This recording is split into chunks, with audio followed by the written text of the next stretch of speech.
এই পারফিউমের দোকানদারকে দেখলে পরে আপনিও অবাক হয়ে যাবেন, তার কারণ এটার একটা হাত হলো ছাগলের আর একটা হাত হলো অন্যরকম। তো জানা যাচ্ছে এই ভিডিওটা রাশিয়ার, যেখানে একটা লোক অফিস থেকে ফিরতে অনেক রাত করে ফেলে আর সে একটি পারফিউম কিনতে বাজারে যায়। আর সে অনেক রাত হওয়ার কারণে বাজারে সব দোকান বন্ধ থাকে, কিন্তু একটা দোকানই খোলা থাকে। সেই দোকানে যায় পারফিউম কিনতে, কিন্তু সে ওই দোকানে যে দোকানের মালিকটাকে দেখে, সে দেখে তো অবাক হয়ে যায়।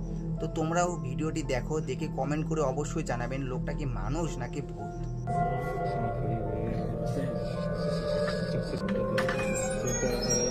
شبيك؟ ما بشي اطلع شنو؟ شنو اكو شيء؟ سلامتك بس عليك شنو العطر؟ هذا العطر يعجبك شوفه. هاي خلاص. ايش تهمه؟ طيب صار زحمه.